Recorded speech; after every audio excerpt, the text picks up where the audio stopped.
भी होंगे और उसके साथ साथ मोहम्मद अकबर लोन भी होंगे, यानी ये सब कुछ तय हुआ है। फिर आज मीटिंगें हो रही हैं, क्या कुछ कहना चाहेंगे इन मीटिंगों के बारे में और जो कुछ आवाम को दिखाया जा रहा है, या कि पस पर्दा भी कुछ है जो कुछ हो रहा है जो कुछ आवाम की नज़रों से ओझल है?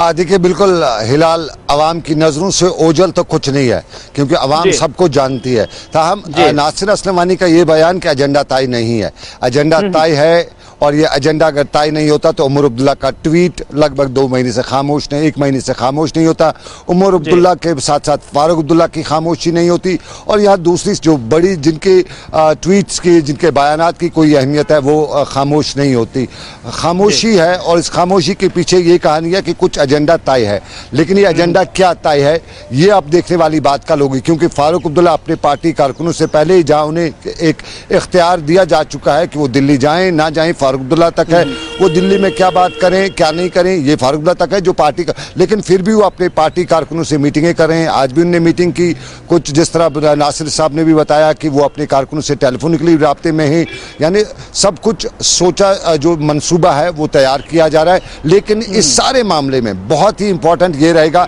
कि कल गुपकार अलायंस की जो मीटिंग होगी, क्योंकि जो गुपकार अलायंस के जो साझेदार हैं या गुपकार अलायंस में जो पार्टियां हैं, उनके लीडरान का यही कहना है कि दिल्ली से अगर बात करनी है तो इस वक्त गुपकार अलायंस करेगी, क्योंकि 5 अगस्त 2019 के बाद ही गुपकार अलायंस वजूद में लाया गया है। और ये वजूद में सिर्फ इसलिए लाया गया है कि 5 अगस्त को जो फैसला हुआ उसके हवाले से गुपकार अलायंस का वजूद में लाया गया है। तो सनम, आपको याद होगा जब पिछली बारी गुपकार अलायंस की वो मीटिंग हुई, तब तक मरकजी सरकार की जानिब से ऑफिशियली किसी को न फ़ोन किया गया था, न कोई राब्ता आया था, न कोई दावतनामा आया था मीटिंग के लिए। यहाँ तक कि गुपकार के जो पार्टियाँ हैं, जो मेंबरान पार्टियाँ हैं, उनकी जानिब से इस बात का कोई भी खुलासा भी नहीं किया गया कि वो दिल्ली के साथ किसी राब्ते में है। लेकिन यकायक 6-7 महीने के बाद मीटिंग हो जाना, तो आपको क्या नहीं लग रहा है कि उससे पहले ही दर पर्दा या हम कहेंगे पस पर्दा ये सारी चीज़ें डिस्कस हुई हैं और फिर एक रस्मी मुलाकात हुई है और अब ये रस्मी मुलाकातें आज भी जारी हैं? अदरवाइज़ जो एजेंडा है वो मुकम्मल तय है, दोनों तरफ से बातचीत के लिए तैयार हैं। देखिए, हमें ये भी याद करना पड़ेगा, जब हमने हिंदुस्तान और पाकिस्तान के ताल्लुकात की बात की तो हम सऊदी अरब तक की मीडिएशन पे पहुंचे थे। हमें ये भी मालूम हुआ था कि यूएई भी कहीं न कहीं मीडिएशन कर रहा है जम्मू कश्मीर के मामलात को लेकर हिंदुस्तान और पाकिस्तान में। और उसी पस मंज़र में हम अगर देखें तो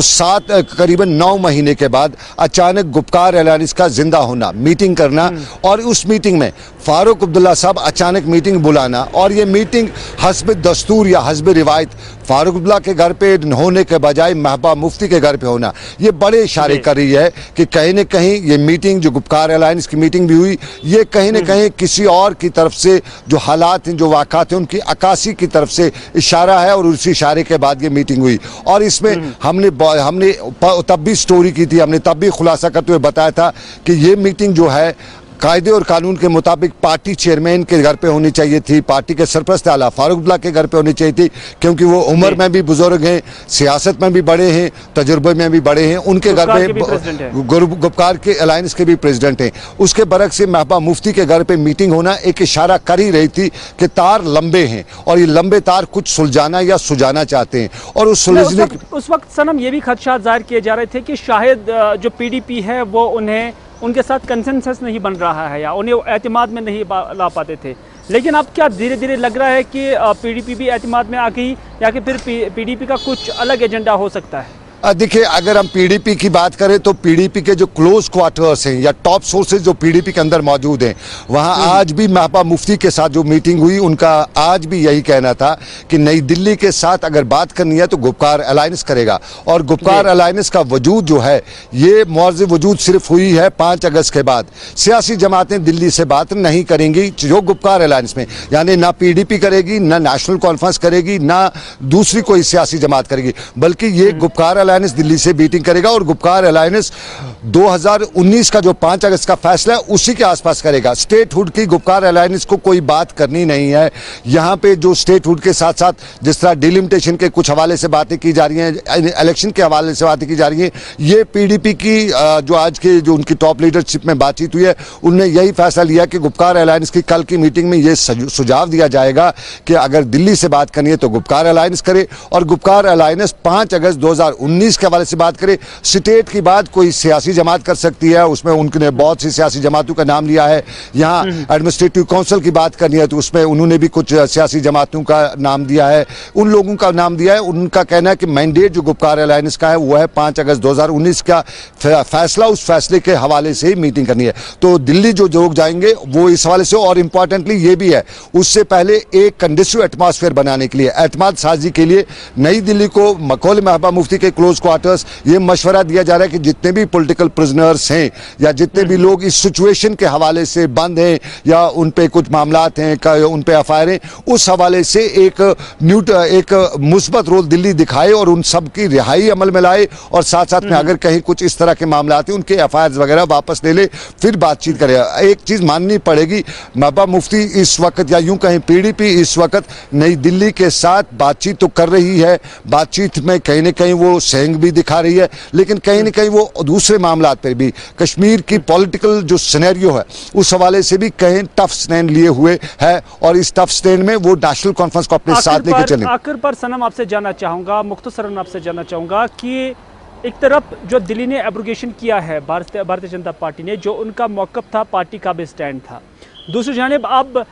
मुल्क की कुछ रियासतों के अंदर जिसमें यूपी भी शामिल है वहाँ इलेक्शन भी होने जा रहे हैं और उससे कबल आल पार्टी मीटिंग हो रही है और आप कहते हैं कि पीडीपी की जानिब से इस तरह के नुकात रखे जा सकते हैं। तो क्या आपको लग रहा है कि 370 35A पर बात हो सकती है और कोई कंसेंसस दिल्ली के साथ बन सकता है? अगर इस तरह का एजेंडा रहा, कहीं उसका नुकसान आने वाले वक्त में फिर भारतीय जनता पार्टी को नहीं उठाना पड़ सकता है? देखिए, हम अगर पीडीपी की बात करें, महबूबा मुफ्ती के क्लोज क्वार्टर्स से सवाल यही उठाया गया था और उनसे पूछा गया था कि ये बीजेपी के लिए बड़ा नुकसानदेह हो सकता है 370 पे बात। तो महबूबा मुफ्ती और उनके क्लोज क्वार्टर्स का यही मानना है कि नई दिल्ली के साथ 370 के पॉइंट्स पर बात होगी जो उसमें मुराद है। चाहे उनका ये भी मानना है कि अगर यहाँ हिंदुस्तान में कांग्रेस सरकार भी आती है वो भी 370 को वापस नहीं कर सकती है। हाँ, उसकी जगह पे मुतबादल तौर पे जो उसमें दफात हैं जिसमें खास तौर पे जमीन का तहफ़्फ़ुज़ है, नौकरी का तहफ़्फ़ुज़ है, यहाँ का स्टेट पावर्स है, स्टेट मशीनरी है, वो जो चीज़ें हैं 370 में जिसमें कहा जाता है जो स्पेशल स्टेट्स है जम्मू कश्मीर को,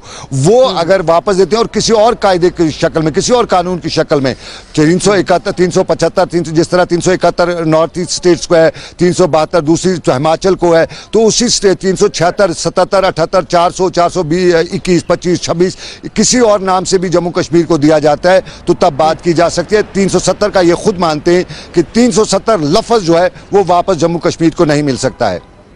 चलिए सनम, बहुत बहुत शुक्रिया पूरी जानकारी देने के लिए। कहीं ना कहीं अब कंसेंसस बनाने की कोशिश की जा रही है। आप सबकी नज़रें